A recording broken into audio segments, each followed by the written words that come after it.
महेश की आंखों से आंसू जारी थे और वो गिड़गिड़ाकर बता रही थी कि वो सीढ़ियों से गिर गई है।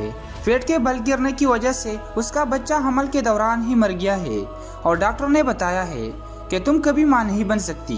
ये कहते ही उस पर जैसे बेहोशी तारी हो गई हो, वो वही जमीन पर ही ढेर हो गई। शहजाद उसे संभालने लगा और रोने लगा। उसने बताया कि 2 दिन से महेश का यही हाल हो रहा है और बार बार बेहोश हो रही है। मेरी आंखें आंसू से भर आए। मामू और मामी भी आ चुके थे और मेरे आगे हाथ जोड़कर माफ़ी मांगने लगे कि हमारे बेटे ने तुम्हारे साथ बहुत ज्यादती की है। हम पर तो 2 क़यामतें एक साथ टूटी है। मैं इनकी ये बात समझ न पाई कि 2 क़यामतें मतलब। मामू ने बताया कि कुछ दिन से शहजाद बीमार था। कल चेकअप करवा के आए हैं और अभी अस्पताल से फोन आया है कि शहजाद को कैंसर का मरज लाहक है। ये सुनकर शहजाद समेत सबकी आंखों पट्टी की पट्टी रह गई। मेरा दिल दहल गया और वही जमीन पर बैठ गई। महेश अभी तक दुनिया से बेखबर बेहोश पड़ी थी। पास बैठा शहजाद मेरे कदमों में सर रख के माफ़ी मांगने लगा कि मैंने तुम्हारे साथ धोखा किया।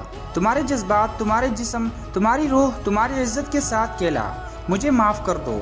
भाई ने ये सुना था कि शहजाद को गिरबान से पकड़ा और गालियों के साथ साथ थप्पड़ों की बारिश कर दी कि तेरी हिम्मत कैसे हुई मेरी बहन को हाथ लगाने तक। मैंने भाई को रोका और कहा कि नहीं भाई, बस और नहीं, इन दोनों को सज़ा मिल चुकी है और मुझे मेरा इंसाफ। भाई ने मामू और मामी के आगे हाथ जोड़कर कहा कि इन्हें यहाँ से ले जाए। मामू शहजाद को लेकर घर चले गए। मामी, भाई और हम सब महेश को लेकर अस्पताल पहुँचे और उसका इलाज शुरू करवाया। मामू भी वहाँ आ चुके थे। मामू ने एक बार फिर भाई और अम्मी से माफ़ी मांगी और हमने उन्हें माफ़ कर दिया।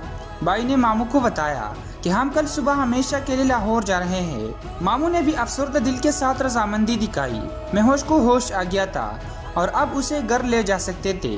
सब घर वापस आए और कुछ ही देर में सो गए। मैं कमरे में लेटे लेटे सोचने लगी कि अल्लाह किसी की आह रायगा नहीं जाने देते कि किसी की जज्बात जिस्म के साथ खेलने का अंजाम आखिरत में तो मिलना ही है, लेकिन इसी दुनिया में भी वो सज़ा ज़रूर भुगताए और यही अल्लाह का इंसाफ है मजलूमों के लिए। मेरी रूह भी आज पुरसुकून हो गई थी।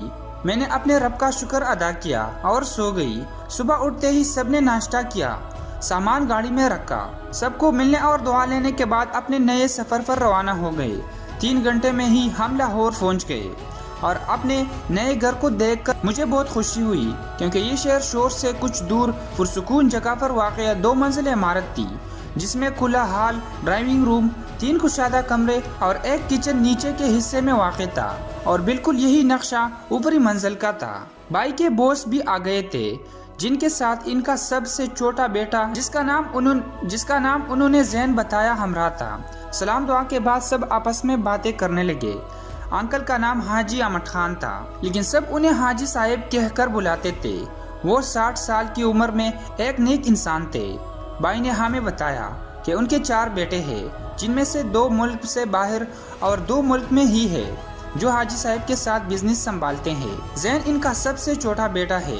जैन की उम्र देखने में 26 से 27 साल की लग रही थी। वो पुरकशिश नौजवान था। बाईपास ही होटल से खाना लेकर आए और हम सब मिलकर खाना खाने लगे। इस दौरान जैन चोर नजरों से बार बार मुझे देख रहा था, लेकिन मैंने उस पर बिल्कुल तवज्जो न दी। खाने से फारिग होकर हाजी साहब ने इजाज़त तलब की और चले गए। जैन जाते जाते मुझे एक मुस्कुराहट दे गया था, जो मेरे दिल में कब उतरी मैं नहीं जानती। हम सब ने सामान सीट किया और रात को थकावट की वजह से सब सो गए। सुबह सब ने नाश्ता किया और भाई जॉब पर चले गए। ऑफिस 5 मिनट के फासले पर वाक़ था। यूं ही दिन गुजरते गए। मैंने बैंक में जॉब शुरू कर ली थी। दोनों भाइयों की शादी हो गई। आफी का भी लाहौर में ही रिश्ता तय हो गया। जैन और मेरे दरमियान भी पसंदीदगी का रिश्ता बन गया था, क्योंकि वो हफ्ता में 1-2 बार अम्मी से और हम सब से मिलने जाया करता था। अम्मी भी उसे बेटे से कम न मानती थी। इसी दौरान हाजी साहब के हाथ जैन ने मेरे लिए अपना रिश्ता भिजवाया, जिसे सब बेहान से खुशी कबूल किया। लेकिन मेरे अंदर एक बेचैनी सी थी।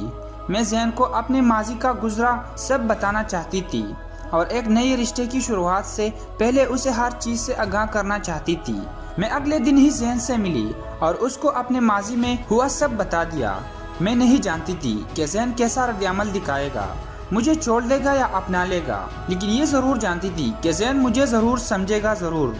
میرا ماضی جان کر زین کافی خاموش رہا۔ اس کے چہرے پر بلا کی سنجیدگی تھی۔ اس کی یہ چپ مجھے اندر ہی اندر دکھائے جا رہی تھی۔ بالاخر کچھ اور چپ رہنے کے بعد میری آنکھوں سے آنسو جاری ہو گئے۔ میں سمجھ گئی کہ زین میرے ساتھ زندگی بسر کرنے میں خوش نہیں ہے۔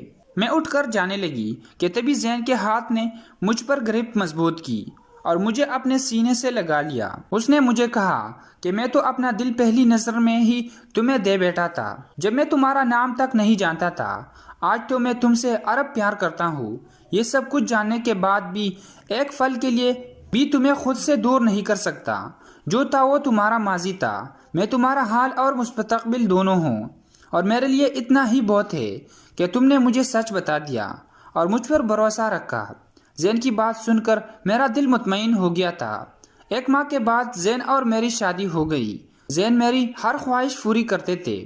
میں ان کا پیار پا کر اللہ کا شکر ادا کرنے لگی کہ کیسے اس نے میری بدنصیبی کو میری خوش نصیبی میں بدل دیا اور میری